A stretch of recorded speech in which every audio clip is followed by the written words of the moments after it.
시청자 여러분 안녕하십니까? 한국선거방송 뉴스입니다. 중앙선거관리위원회는 공명선거 정착과 민주주의 발전을 위한 사회적 공감대 확산을 위해 공명선거관리 유공포상을 실시하고 있습니다. 올해도 지난 16일 과천청사에서 수여식이 열렸는데 현장 다녀왔습니다. 중앙선거관리위원회는 지난 16일 과천청사에서 제21대 국회의원 선거와 관련해 공명선거관리 유공 정부 포상 수여식을 개최했습니다. 공명선거관리 유공포상은 공정하고 화합된 공직선거 실현에 기여한 사람, 기관, 단체 등을 발굴하여 포상함으로써 공명선거 정착과 민주주의 발전을 위한 사회적 공감대를 확산하기 위해 수여하는데 올해는 지난 5월 후보자 공모를 시작으로 3차례에 걸친 심사를 거쳐 정부 포상 7명, 중앙위원장 표창 21명 등 모두 28명이 받았습니다. 수상하신 직원 여러분들의 수고를 높이 추천해 주신 분들이 계셔서 여러분께 포상과 표창을 드릴 수 있게 되었습니다. 수상하신 위원회 구성원 여러분들의 헌신과 노력에도 깊이 감사드립니다.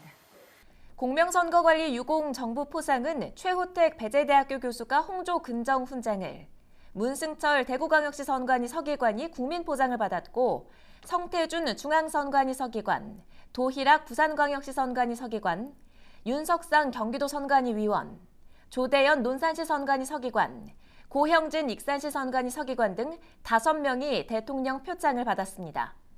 중앙선거관리위원회 위원장 표창은 김용태 SBS 기자, 이의종 경찰청 경감 등 유관기관 14명과 직원 7명이 받았습니다. 한편 각 시도위원회 선거 유공자에게는 국무총리 표창과 중앙위원장 표창을 자체 전수할 예정입니다. 개인이 정당이나 정치인에게 후원하는 정치 후원금으로 깨끗하고 건강한 정치 문화를 만들 수 있습니다. 이 정치 후원금은 선거관리위원회의 정치 후원금 센터를 통해 기부할 수 있는데요. 정치 후원금에 대해서 자세히 알아봅니다.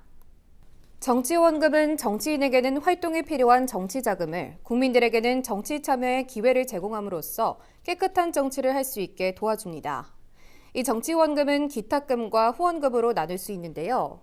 기탁금은 개인이 선거관리위원회에 기탁하는 금전 등을 말하는데 일정한 요건을 갖춘 정당의 국고보조금 배분율에 따라 지급됩니다.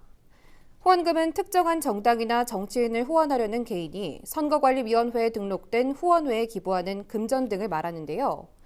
기탁금은 한 사람이 1회 10,000원 또는 그에 상당하는 가액 이상, 연간 1억 원 또는 전년도 소득의 100분의 5 중 더 많은 액수 이하의 범위 내에서만 기탁할 수 있고 후원금은 개인별로 연간 합계 2천만 원을 초과할 수 없으며 대통령 선거 후보자 및 예비 후보자, 대통령 선거 경선 후보자의 후원회에는 연간 1,000만 원, 그 외의 후원회에는 연간 500만 원을 초과할 수 없습니다. 기탁금과 후원금은 모두 중앙선거관리위원회에서 제작한 정치자금 기부 사이트인 정치후원금 센터를 통해 기부할 수 있습니다. 신용카드, 신용카드 포인트, 네이버페이, 카카오페이, 페이코, 전자결제, 휴대폰 결제 등으로 정치자금을 기부할 수 있고 인터넷 뱅킹이나 폰뱅킹을 통한 계좌이체는 기탁금은 선관위 계좌로, 후원금은 기부하고자 하는 정치인의 후원 계좌로 이체하면 됩니다. 한편 중앙선거관리위원회는 정치자금 후원 문화 확산을 통한 정치자금 조성 촉진을 위해 다양한 홍보 활동을 하고 있습니다. TV, 라디오 등 언론 매체를 활용한 광고를 비롯해 포스터, 리플릿의 제작 배포, 현수막 제작 설치, 5개 전광판 광고, 차량 시설 내 광고 안내 모니터 설치, 웹툰 인포그래픽 등의 콘텐츠를 이용해 12월 말까지 홍보 활동을 지속할 예정입니다. 정당은 국민의 이익을 위하여 책임 있는 정치적 주장으로 정책을 추진하고 공직선거의 후보자를 추천 또는 지지함으로써 국민의 정치적 의사 형성에 참여함을 목적으로 하는 국민의 자발적 조직을 말합니다. 네, 이러한 정당은 중앙당이 중앙선거관리위원회에 등록함으로써 성립하는데 이번에는 정당 등록 현황과 창당준비위원회 결성신고 현황을 알아봅니다. 국민의 정치적 의사 형성에 참여함을 목적으로 하는 국민의 자발적 조직인 정당은 중앙당을 중앙선거관리위원회에 등록해야 성립합니다. 정당의 등록을 위해서는 5 이상의 시도당은 해당 관할구역 안에 주소를 둔 1,000인 이상의 당원을 가져야 합니다. 요건을 갖춘 정당은 중앙당 창당준비위원회 결성 신고, 시도당 등록 신청, 중앙당 등록 신청의 절차를 거쳐야 하는데요. 중앙선거관리위원회는 중앙당 등록 신청 시 형식적 요건을 심사한 후 등록증을 교부하고 지체 없이 공고합니다. 다만 형식적 요건을 구비하지 못한 때는 상당한 기간을 정하여 그 보완을 명하고 2회 이상 보완을 명하여도 응하지 아니할 때는 그 신청을 각하할 수 있습니다. 11월 18일 현재 중앙선거관리위원회에 등록된 정당은 모두 44개입니다.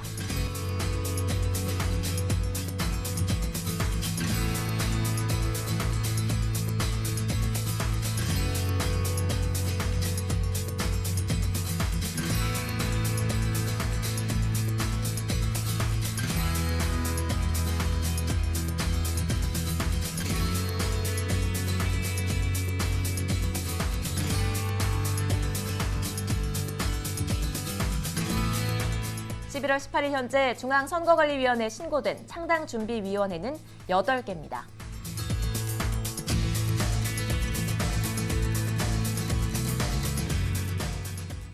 창당준비위원회는 결성 신고일부터 6월 이내에 하나여 창당 활동을 할 수 있는데 이 기간 동안 중앙당에 창당 등록 신청을 하지 않으면 그 기간 만료일의 다음 날에 그 창당준비위원회는 소멸된 것으로 봅니다.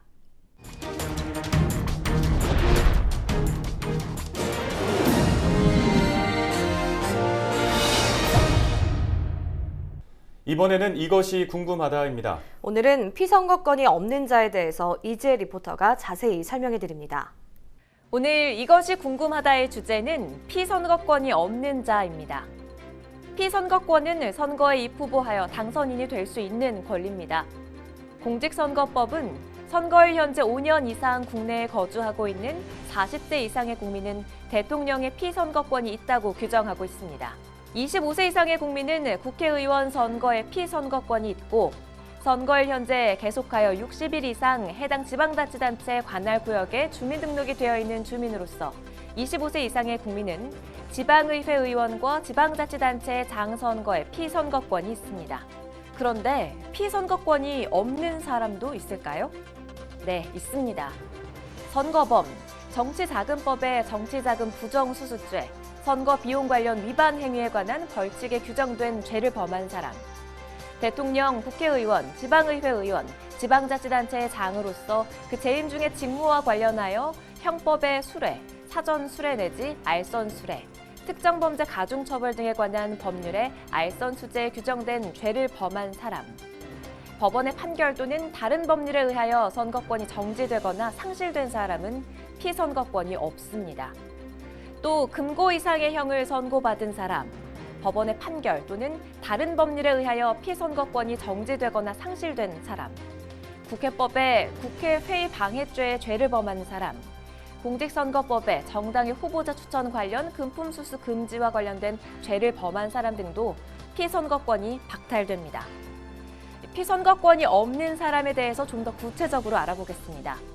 먼저 공직선거법이나 국민투표법을 위반한 선거범, 정치자금법의 정치자금 부정수수죄, 선거 비용 관련 위반 행위에 관한 벌칙에 규정된 죄를 범한 사람, 또는 대통령, 국회의원, 지방의회 의원, 지방자치단체 장으로서 그 재임 중의 직무와 관련하여 형법의 수뢰, 사전 수뢰 내지 알선 수뢰, 특정 범죄 가중처벌 등에 관한 법률에 알선 수재에 규정된 죄를 범한 사람은 100만 원 이상의 벌금형을 선고받으면 그 형이 확정된 후 5년 동안, 집행유예 선고를 받으면 그 형이 확정된 후 10년 동안, 징역형의 선고를 받으면 그 형의 집행이 종료되거나 면제된 후 10년까지 피선거권이 없습니다.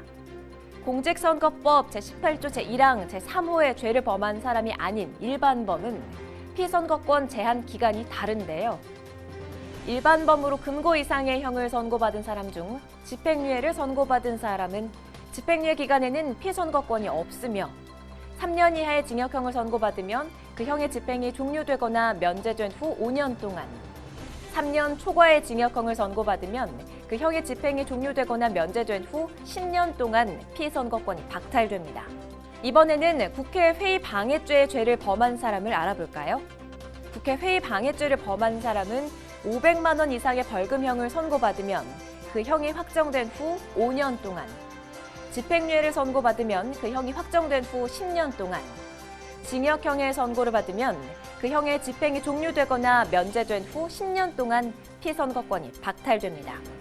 정당의 후보자 추천 관련 금품 수수 금지 등 공직선거법 제230조 제6항의 죄를 범한 사람이 벌금형의 선고를 받으면 그 형이 확정된 후 10년 동안 피선거권이 박탈됩니다.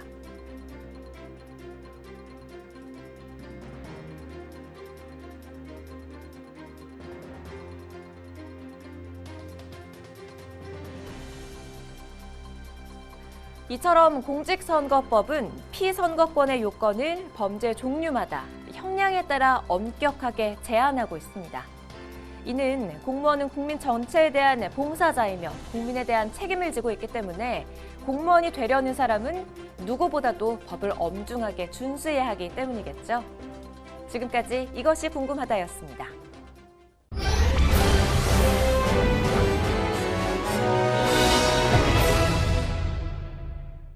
선거와 관련된 다양한 궁금증을 풀어주는 TV 똑똑한 선거 알림이 시간입니다. 이번 시간은 공무원 등의 입후보에 대해서 알아볼 텐데요. 김서영 리포터가 전해드립니다. 오늘 TV 똑똑한 선거 알림이의 키워드는 공무원 등의 입후보입니다.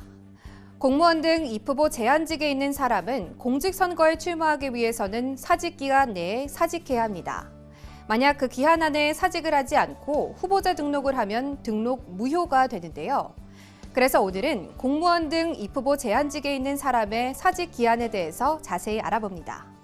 공직선거법은 국가공무원법 제2조에 규정된 국가공무원과 지방공무원법 제2조에 규정된 지방공무원, 각급 선거관리위원회 위원 또는 교육위원회의 교육위원, 다른 법령의 규정에 의하여 공무원의 신분을 가진 사람, 공공기관의 운영에 관한 법률 제4조 제1항 제3호에 해당하는 기관 중 한국은행을 포함한 정부가 100분의 50 이상의 지분을 가지고 있는 기관의 상근 임원, 농업협동조합법, 수산업협동조합법, 산림조합법, 여변초 생산협동조합법에 의하여 설립된 조합의 상근 임원과 이들 조합의 중앙회장, 지방공기업법 제2조에 규정된 지방공사와 지방공단의 상근 임원, 정당법 제22조 제1항 제2조의 규정에 의하여 정당의 당원이 될 수 없는 사립학교 교원, 중앙선거관리위원회의 규칙으로 정하는 언론인, 특별법에 의하여 설립된 국민운동단체로서 국가 또는 지방자치단체의 출연 또는 보조를 받은 단체의 대표자 등은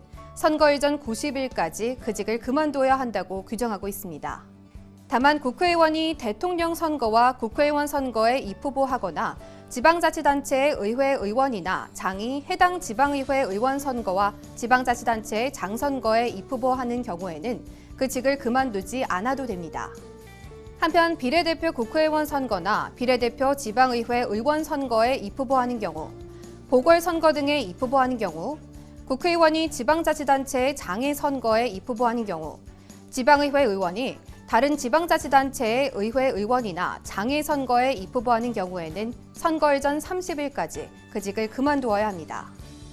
또 비례대표 국회의원이 지역구 국회의원 보궐선거 등에 입후보하는 경우와 비례대표 지방의회 의원이 해당 지방자치단체의 지역구 지방의회 의원 보궐선거 등에 입후보하는 경우에는 후보자 등록 신청 전까지 그 직을 그만두어야 합니다. 지방자치단체장이 공직선거에 입후보하는 경우에는 어떨까요? 지방자치단체의 장은 선거구역이 해당 지방자치단체의 관할구역과 같거나 겹치는 지역구 국회의원 선거에 입후보하고자 하는 때에는 해당 선거의 선거일 전 120일까지 그 직을 그만두어야 하는데요. 다만 그 지방자치단체의 장이 임기가 만료된 후에 그 임기 만료일부터 90일 후에 실시되는 지역구 국회의원 선거에 입후보하는 경우에는 해당되지 않습니다. 이처럼 자신의 지위와 권한을 선거운동에 남용할 우려가 있는 공무원 등의 일정 신분을 가진 사람에 대해 일정 기간 전까지 그 직을 그만두도록 하는 것은 선거의 공정성을 꾀하고 공무원의 직무 전념성을 확보하기 위해서인데요. 앞서 언급했던 것처럼 입후보 제한직에 있는 사람이 사직기한 안에 사직을 하지 않고 후보자 등록을 할 경우 등록 무효가 되기 때문에 공직선거에 입후보하려는 공무원 등은 관련 규정을 꼼꼼하게 살펴 기한을 넘기는 일이 없도록 해야겠습니다. 지금까지 TV 똑똑한 선거 알림이었습니다.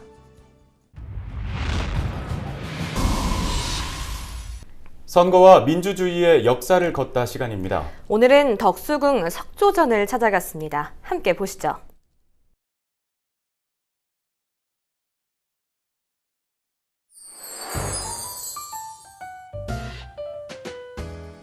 선생님 안녕하세요. 예지 씨. 오랜만에 보니까 너무 반가운데요? 네, 반가운 김에 오늘은 제가 질문을 한번 드려볼게요. 처음부터 어떤 질문이요? 네, 가을 하면 가장 먼저 떠오르는 곳 어딜까요? 가을 하면 역시 은행이랑 단풍 아니겠습니까? 그쵸? 근데 뭐 서울에 그런 데가 있나요? 좋은 데 있으면 좀 알려주세요. 제가 특별히 선생님한테만 알려드릴게요. 네.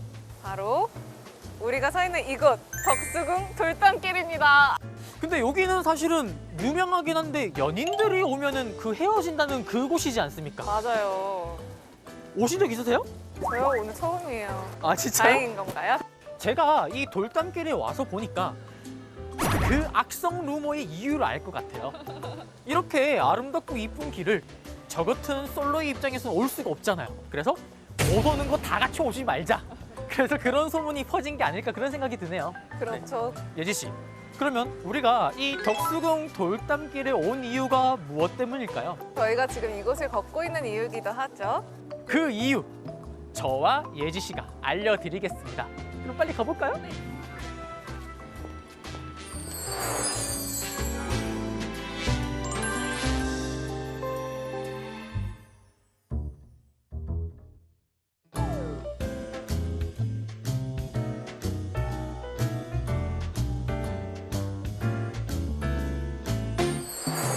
예지 씨, 혹시 덕수궁이 또 다른 이름이 있는 거 아세요? 덕수궁에 다른 이름이 있었어요? 조선시대 구대왕 성종의 형 월산대군의 집으로 원래 활용이 되었습니다. 그러다 시간이 흘러 임진왜란이 끝난 후에 선조가 이곳을 임시 거처로 삼죠. 그리고 그 다음에 즉위했던 강해군이 경웅궁이라는 이름을 내립니다. 경운궁이 또 다른 이름이었군요. 네, 맞습니다. 그래서 경운궁, 덕수궁 이름이 두 개입니다. 자, 그러면 여기서 우리가 오늘 만날 주제에 대해서 한번 소개 한번 해주시죠.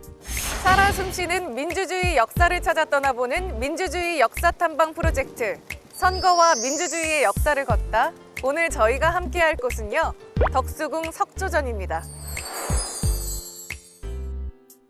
예지 씨, 드디어 우리는 중화전 옆에 오늘의 하이라이트에 도착을 했습니다. 네, 맞습니다. 저희가 지금 완전히 양식이 다른 두 건물 사이에 서 있는데요.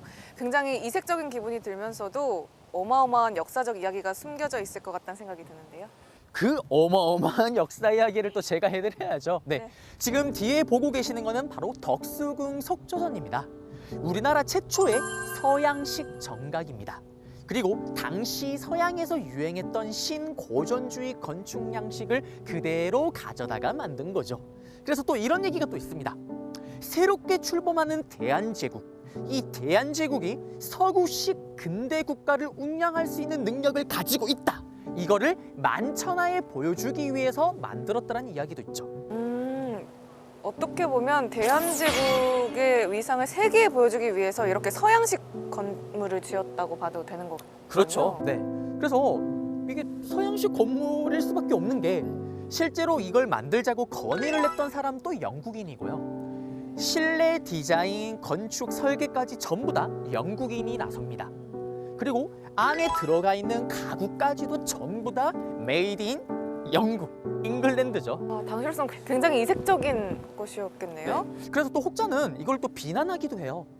당시 금액으로 300만 원. 지금 시세로 계산을 하게 되면 무려 2,500억입니다. 와, 엄청난 금액이죠. 외세에게 침탈을 당하던 시기였기 때문에 차라리 그 돈으로 근대 시설을 만들거나 아니면 군대를 양성했으면 더 좋지 않았냐 라고 얘기도 하죠. 맞습니다. 그 당시 시기적으로 어쨌든 외세 침략이 시작됐을 무렵이니까 외세에 의해서 지어졌다 그런 오해도 많이 받았을 것 같아요. 그렇죠. 고종 황제가 직접 본인이 또 주도를 했는 거를 또 보여주는 기록들도 있습니다. 아, 그렇군요. 네. 예를 들면 뭐 1900년도에 미국의 건축 잡지에 이 모형 사진이 나옵니다. 그리고 대한제국의 새로운 궁궐이라는 기사가 있죠. 이걸 통해서 우리는 고종 황제가 본인이 강력한 의지를 가지고 이 덕수궁 속조전을 만들려고 했구나라고도 볼 수가 있는 거죠. 아, 그리고 저희가 확인할 수 있는 증거 자료도 있는 거군요. 네네네. 말씀을 듣고 보니까 점점 더 궁금해지는데 좀 더 가까이 가서 봐볼까요, 저희?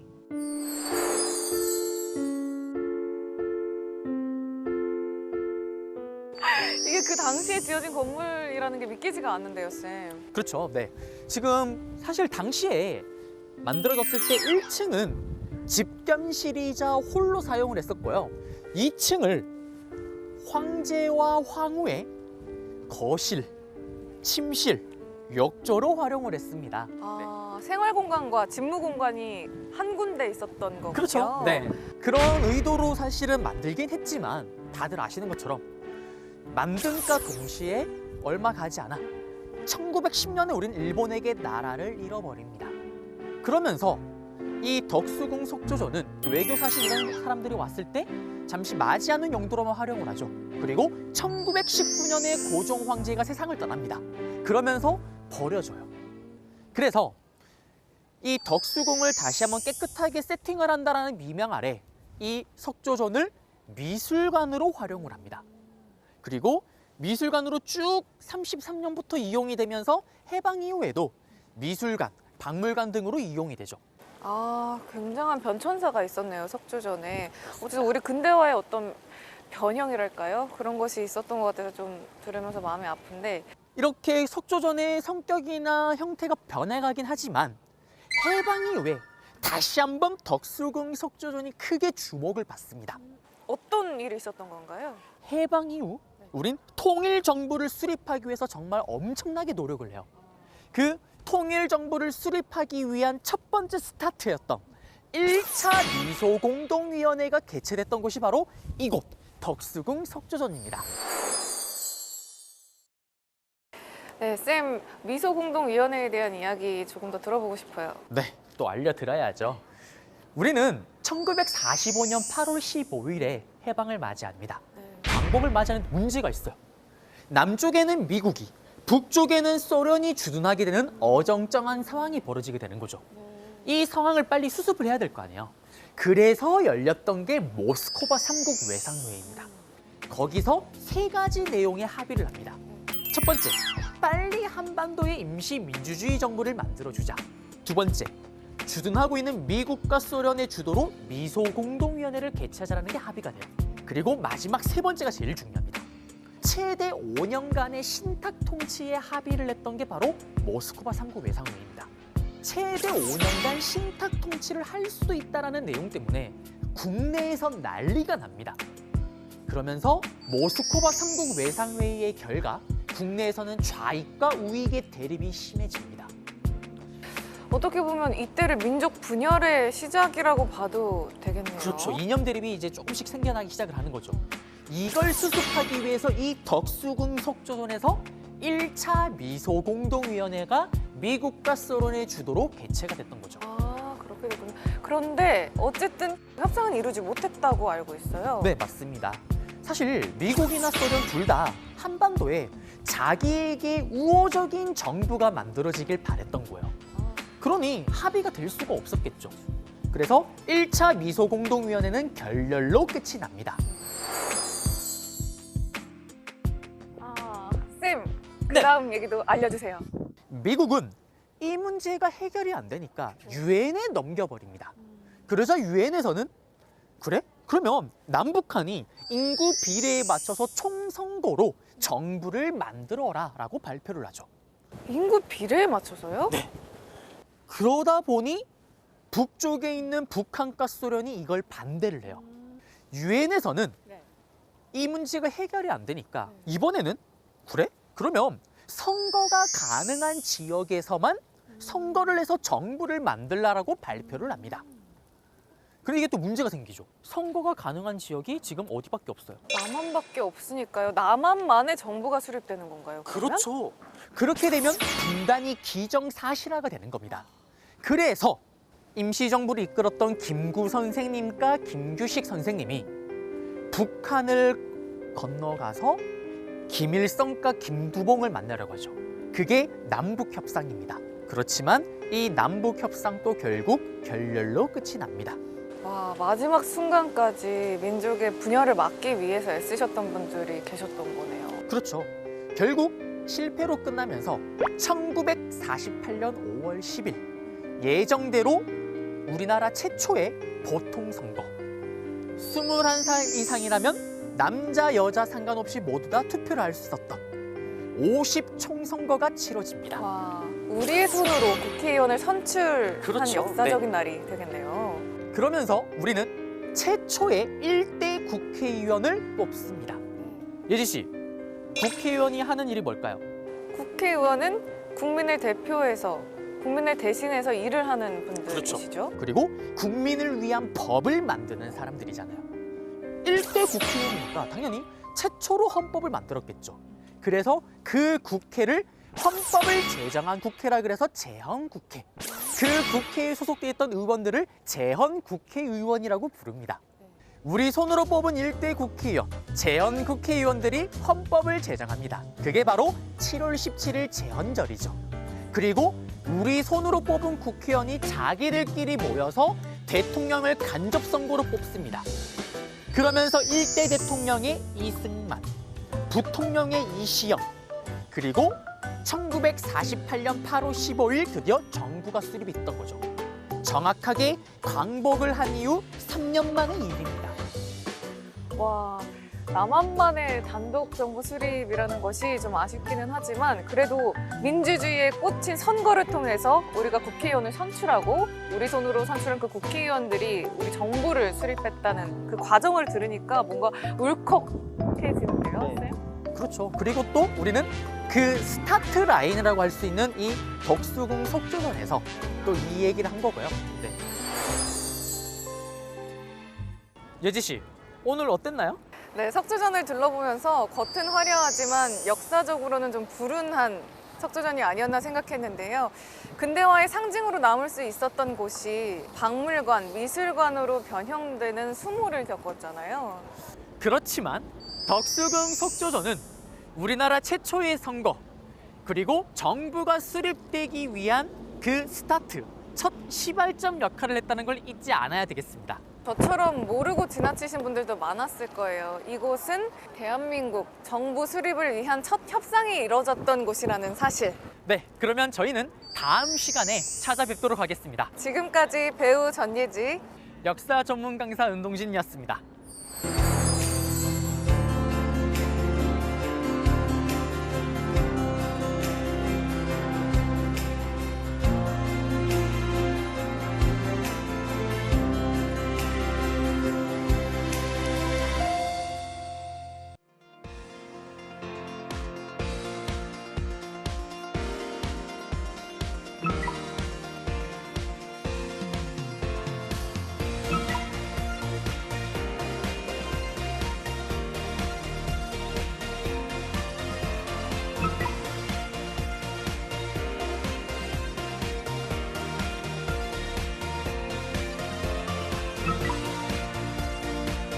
Three, two, one.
개인이 정당이나 정치인에게 정치 자금을 후원하는 정치 후원금으로 깨끗하고 건강한 정치 문화를 만드는 데 기여할 수 있는데요.